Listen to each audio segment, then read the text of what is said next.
Every time we get the email from Holly from Home by Holly, it pops up and we just know that we're going to be here at something really unique, really, really special. For the first time in 2026, thanks to Zango. Holly, once again, you have not disappointed, have you? Thank you, Cam. No, this is actually next level special.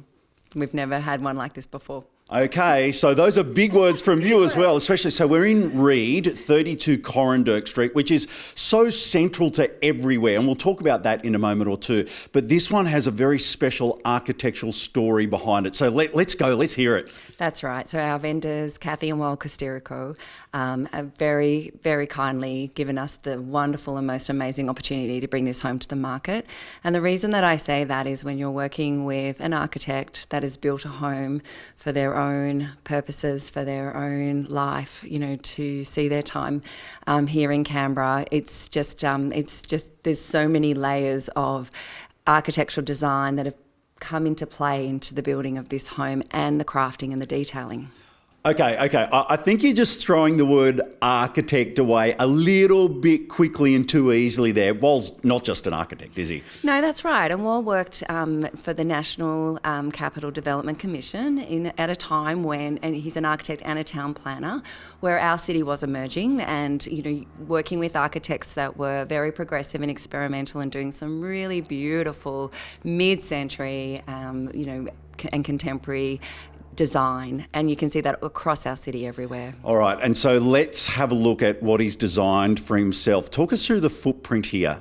That's right. So it's a home that's been designed for their living, and there are 2 bedrooms on the ground floor that connect to this main living space, the kitchen, dining, and it's all beautifully connecting with the garden all the way around. Upstairs is a versatile space that is of equal footprint really to what's here downstairs, and that was a working office for Wal for many years, but also now has got a kitchen out and a bathroom, could be a separate studio.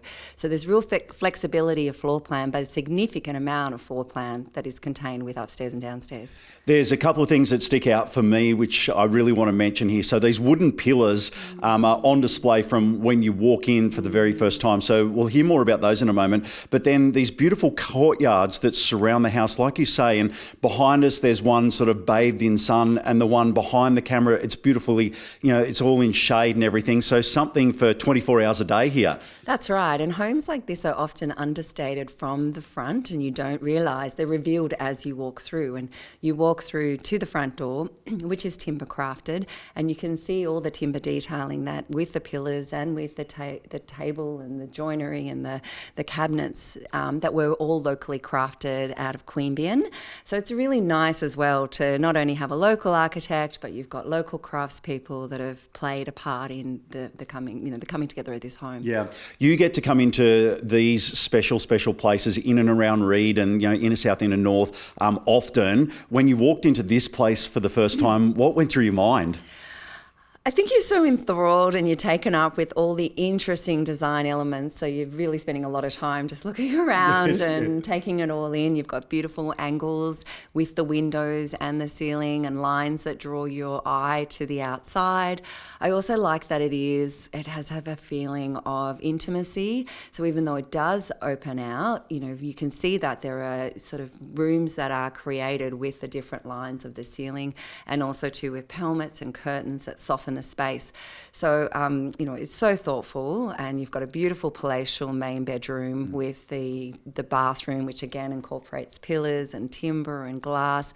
I love that the window in the kitchen runs at this height as well. It's not at your eye level, but it sort of draws you to sort of look outside, but you feel like you have privacy, and, so just all of these really interesting elements that just come together as a whole. Yeah, they really do. Michelle from Region, who is filming us as we're standing here, that was one of the first things she said, and I saw straight away that at the angles and the roof up there and the windows, it's just, and your eye is drawn to it. You're absolutely right. So you need to come and have a look. Okay, let's get to it. When and how are we selling? We're selling on Saturday the 14th of March by auction.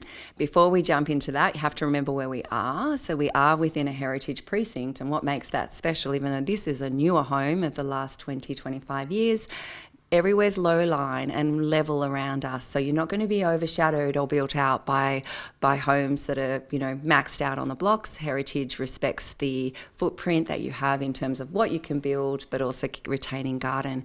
So we are on a dual occupancy. It was one of the first dual occupancies in REID. You have Glebe Park literally 100 metres across, and you would not even know that you're on the edge of the city. So the position is amazing. I was absolutely going to mention that. Coranderrk Street, like as I said, and you're right, Glebe Park just there, the multicultural festival, all the events and everything like that. So yeah, this is a really special place in the civic area as well, or right next to it anyway. All right, Holly, once again, you have not disappointed, have you? No, not at all. All right, come and have a look at this amazing place right here in REID, thanks to Zango.